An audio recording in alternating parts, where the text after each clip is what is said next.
जय गुरु जी संगत जी।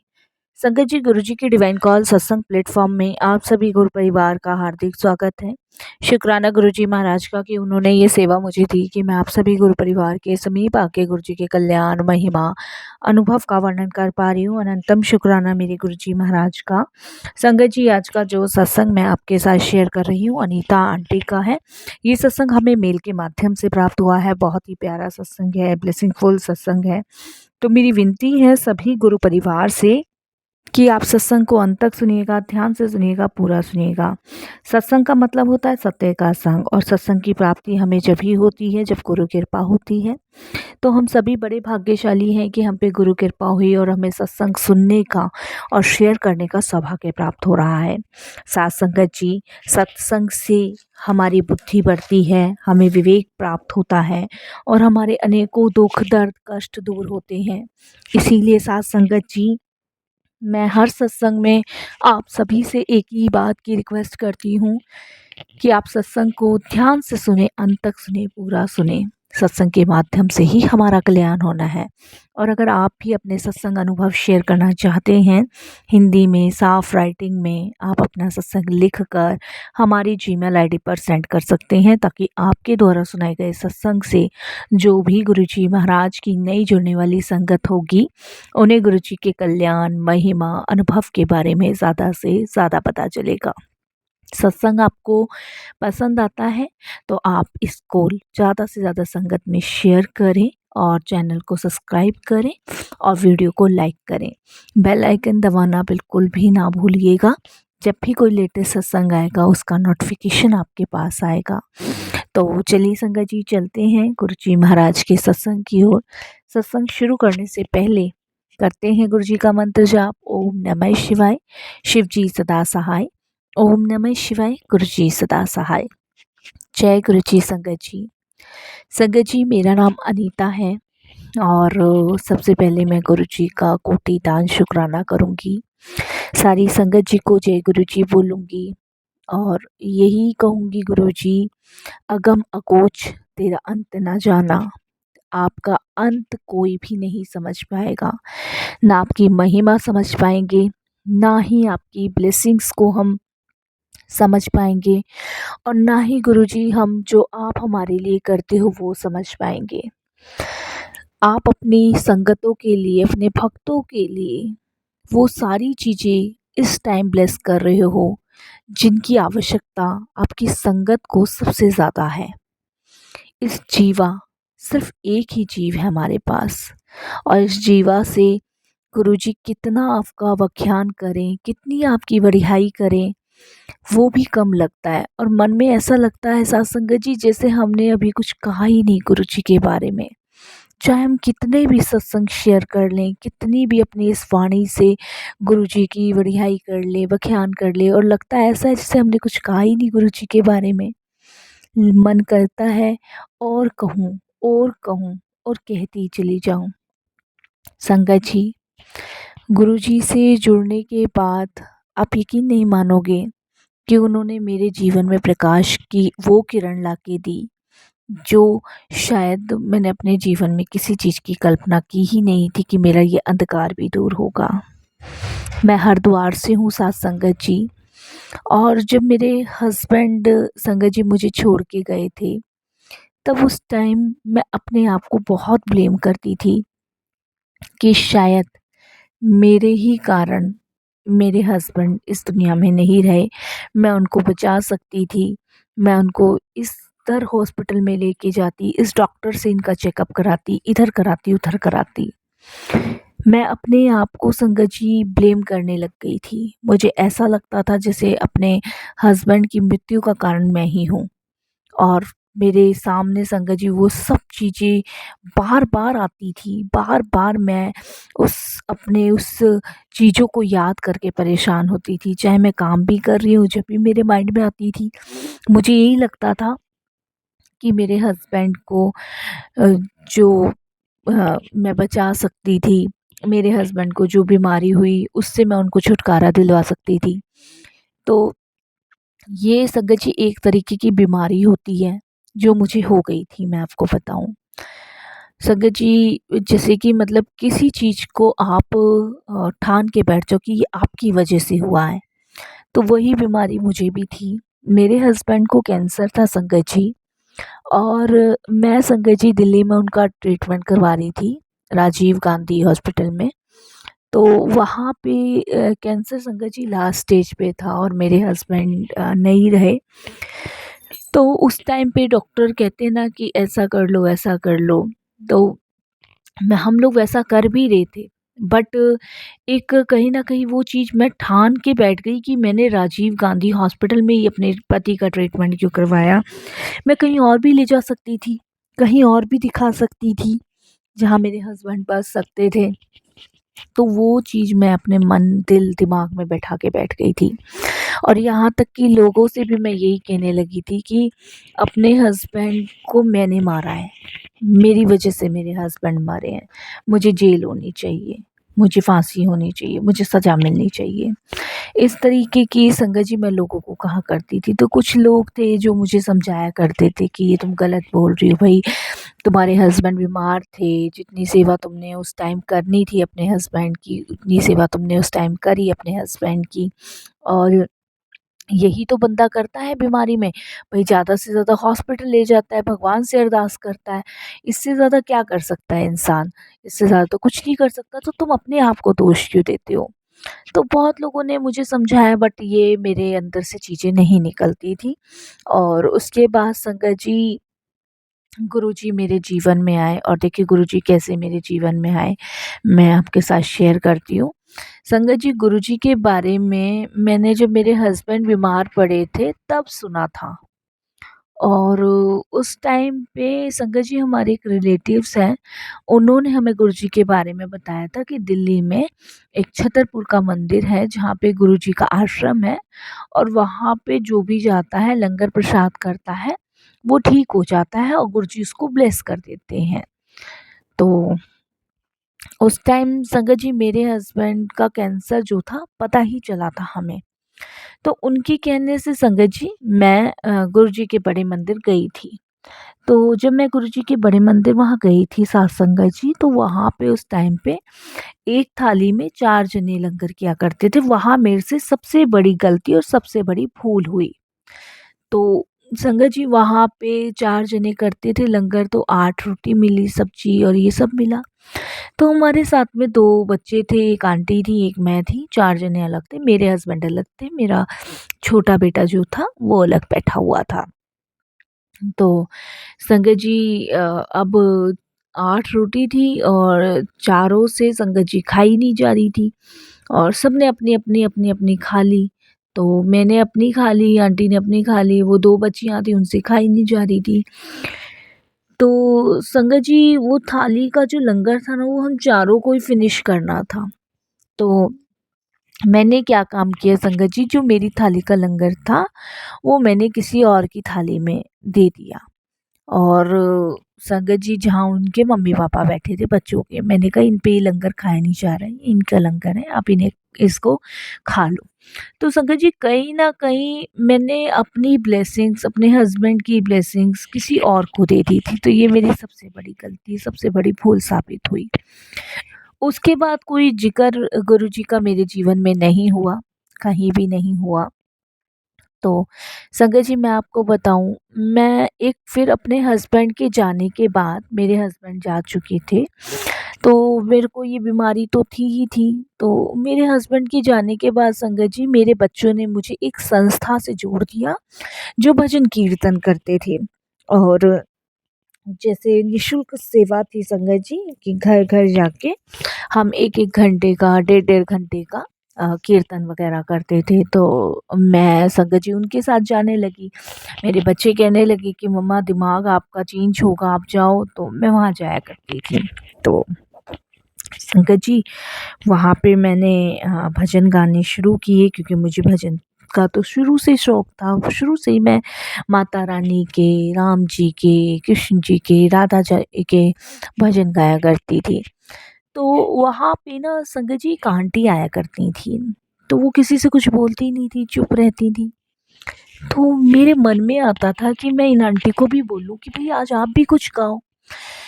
तो वो कुछ गाती नहीं थी, चुप बैठी रहती थी, बिल्कुल चुप। तो संगत जी उसके बाद कोविड लग गया। कोविड लग गया तो मंडलियों ने भई कम कर दिया आना-जाना।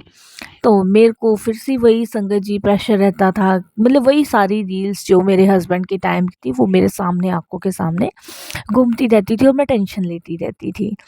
और जिसे कहते हैं ना पागलपन होना, वो मुझे हो गया था। तो संगत जी मेरे बच्चे बोले कि ऐसे तो आपकी तबीयत बहुत ख़राब हो जाएगी, तो आप ऐसा करो, सोसाइटी हमारे हरिद्वार में है, वहाँ पे आप गाओ। तो वहाँ पे संगत जी उन लोगों ने इनवाइट किया जब कोविड की सेकंड लहर थी।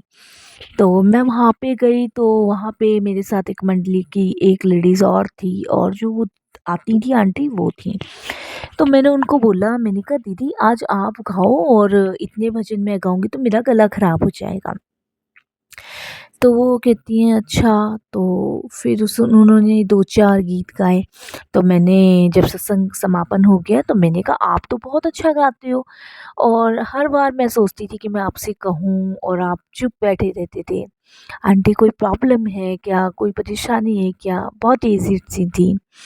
तो वो मुझे कहती कि नहीं-नहीं, मेरी ना दोनों किडनियाँ ख़राब थी और मेरे को ना डुगरी वाले गुरुजी ने ठीक किया। तो मैंने कहा डुगरी वाले गुरुजी ने? अच्छा। तो उन्होंने बताया ऐसे, ऐसे, ऐसे, ऐसे। तो मैंने कहा ये डुगरी वाले गुरुजी कहाँ पे रहते हैं? तो उन्होंने कहा तुम डुगरी वाले गुरुजी को नहीं जानती? मैंने कहा नहीं-नहीं, मैं तो नहीं जानती। तो उन्होंने कहा उनका तो आश्रम दिल्ली में भी है, छतरपुर नाम से मंदिर है उनका, गुरुजी का आश्रम। तो मैंने कहा अच्छा, अच्छा, वो अच्छा, वहाँ तो मैं एक बार गई थी, और ऐसे-ऐसे मेरे हस्बैंड का जब कैंसर डिक्लेयर हुआ था, जब गए थे। तो उन्होंने फिर संगत जी बताया लंगर प्रसाद के बारे में। मैंने कहा हाँ, हमसे ये वाली गलती तो हुई थी और हमने ये किया था। तो वहाँ से संगत जी मेरा कनेक्शन गुरुजी के साथ बन गया, दोबारा से बन गया।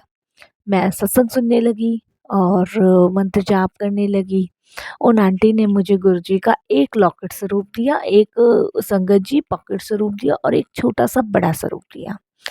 ये लेके संगत जी मैं घर आ गई। घर आने के बाद संगत जी मैंने फ्रेम करके वो लॉकेट स्वरूप जो था, मतलब उस पे टेप वगैरह चिपका दी थी, क्योंकि संगत जी वो टूटा हुआ था।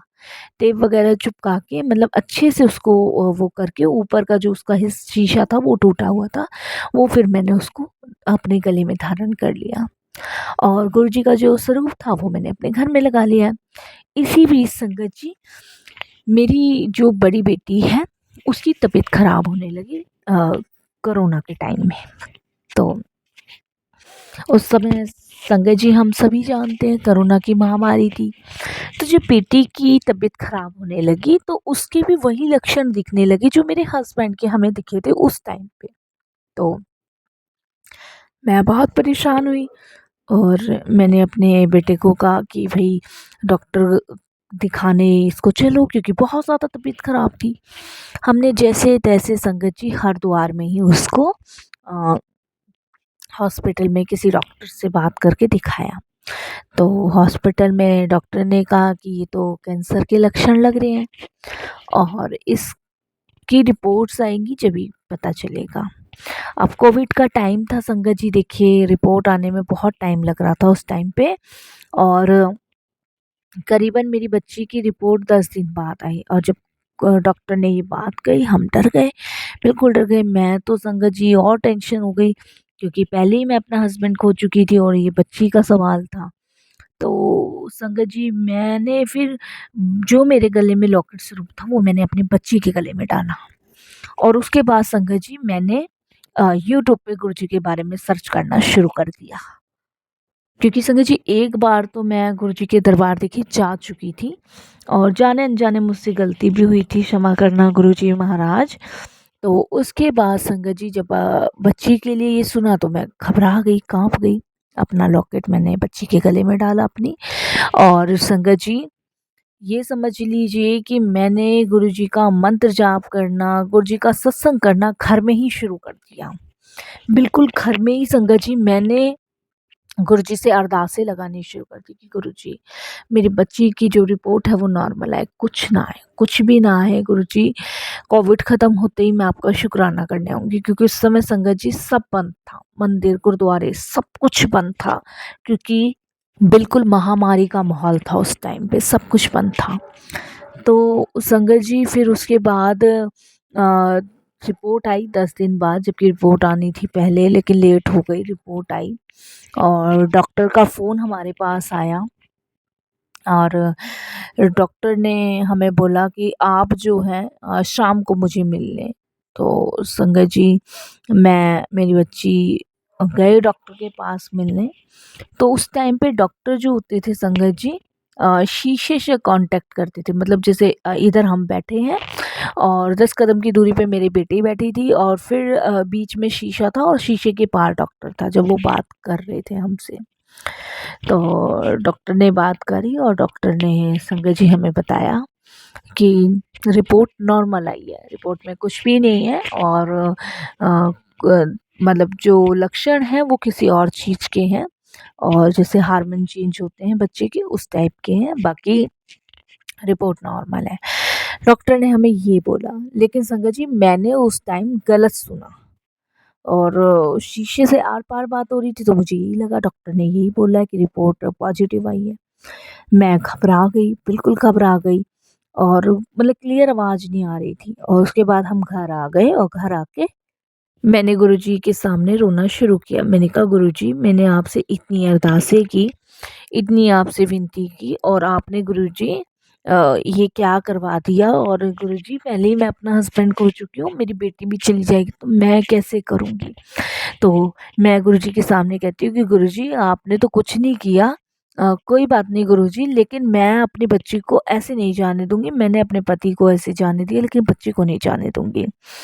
अब संगत जी मैंने क्या काम किया, देखिए हमारे कष्ट और हमारे कर्म गुरुजी ने कटवाने थे उस टाइम पे। मैंने संगत जी अपनी जो बड़े जेठ जी हैं उनको फ़ोन किया। मैंने कहा ऐसे-ऐसे गुड़िया का ऐसे-ऐसे हुआ है, तो क्या करूँ क्या ना करूँ? तो संगत जी मेरे जेठ जी जो थे वो बैंगलोर रहते थे। तो वो मुझे कहते हैं कि भाभी यहाँ पे तो कोविड की लहर बहुत ज़्यादा है, तो आप एक काम करो, मैं एक डॉक्टर का नंबर दे रहा हूँ और आप वहाँ जाके दिखाओ। तो संगत जी गुरुजी ने देखिए वहम निकालने के लिए क्या किया मेरे दिमाग से, दिल से, तो उन्होंने डॉक्टर का नंबर दिया जो कि उनके बहुत अच्छे मित्र थे। तो मैंने उनसे कॉन्टैक्ट किया और संगत जी जो रिपोर्ट आई थी वही रिपोर्ट लेके मैं वहाँ पे चली गई, तो डॉक्टर के पास। जब मैं डॉक्टर के पास गई अपनी बेटी को लेके, वो भी संगत जी हरिद्वार के ही थे और मेरे जेठ जी के बचपन के दोस्त थे। तो वहाँ लेके गई तो उन्होंने मेरी बेटी की रिपोर्ट देखी। रिपोर्ट देख के वो मुझे कहते हैं एकदम से कि ये तो नेगेटिव रिपोर्ट है, रिपोर्ट में तो कुछ भी ऐसा नहीं आया है। तो मैंने कहा रिपोर्ट में कुछ भी ऐसा नहीं आया है? कि नहीं रिपोर्ट में तो कुछ भी ऐसा नहीं आया है। लेकिन संगत जी मुझे विश्वास बिल्कुल नहीं हुआ, बिल्कुल भी मुझे विश्वास नहीं हुआ। उसके बाद मन में थोड़ी-सी तो तसल्ली हुई लेकिन विश्वास नहीं हुआ। फिर मैं गुरुजी के सामने रोने लगी, मैंने कहा गुरुजी ये क्या किया? क्या करवा रहे हो? मुझे समझ नहीं आ रहा, कुछ भी नहीं आ रहा। तब संगत जी उस दिन गुरुजी टेलीपैथी के ज़रिए उन्होंने मुझसे बात की, मेरे ड्रीम में आए और ड्रीम में गुरुजी ने संगत जी जो फ़ाइल मेरे हाथ में थी, वो फ़ाइल के जो पेज थे, वो गुरुजी ने निकाले और बाकी फ़ाइल के पेज उसमें डाल के एक फ़ाइल का पेज जो है गुरुजी अपने साथ ले गए और सुबह लिखा हुआ संगत जी उसमें आया कि मैंने कहा था ना कि तेरी बच्ची नू मैं ठीक कर देता। तो संगत जी यानी कि मेरी बच्ची को कैंसर था, लेकिन गुरुजी ने वो उसके कष्ट जो थे वो बहुत छोटे में काट के उसको ठीक कर दिया। तो उसके बाद संगत जी मैं बहुत शुक्राना गुरुजी का करने लगी जब मुझे पता चला कि मेरी बेटी को कैंसर नहीं है, वो ठीक है। तब संगत जी मैं गुरुजी के बड़े मंदिर गई, जब कोविड ख़त्म हुआ। वहाँ मैं गुरुजी का शुक्राना करके आई, बहुत-बहुत शुक्राना करके आई। तो इस तरीके से संगत जी गुरुजी ने मुझे, मेरे बच्चों को सँभाल रखा है, ब्लेस कर रखा है। और मेरे दिल दिमाग से गुरुजी ने मिनटों में ये चीज़ें निकाल दी कि मैंने अपने पति को मारा है या मेरी वजह से मेरे पति गए हैं। तो ये सब चीज़ें गुरुजी ने मिनटों में निकाल दी। तो जभी तो मैं कहती हूँ संगत जी, गुरुजी का अंत, गुरुजी की ब्लेसिंग्स कोई नहीं समझ सकता। गुरुजी कौन-सा कष्ट कैसे काट रहे हैं, किस माध्यम से काट रहे हैं, हमें खुद भी नहीं पता। ये गुरुजी जानते हैं। बस हमें तो सिर्फ़ गुरुजी का शुक्राना, शुक्राना, शुक्राना ही करते रहना चाहिए। और ऐसी ही अनंत कृपा पूरे परिवार पे गुरुजी बनाए रखिएगा, पूरे संसार पे बनाए रखिएगा। मैं यही अरदास गुरुजी से हमेशा करती हूँ संगत जी। और मैंने कहा ना संगत जी, गुरुजी ने जीवन में जो अंधकार को दूर करके प्रकाश का किरण भरा, उसके लिए भी शुक्राना। ना जाने अगर गुरुजी जीवन में ना आते तो संगत जी शायद मैं अपनी बच्ची को भी खो चुकी होती। और अनंतम अनंतम शुक्राना। बस यही मैं अपनी वाणी को भी विराम देती हूँ गुरुजी के मंत्र जाप से। ओम नमः शिवाय, शिव जी सदा सहाय। ओम नमः शिवाय, गुरुजी सदा सहाय। जय गुरुजी, शुक्राना गुरुजी, अनंतम अनंतम शुक्राना गुरुजी महाराज का।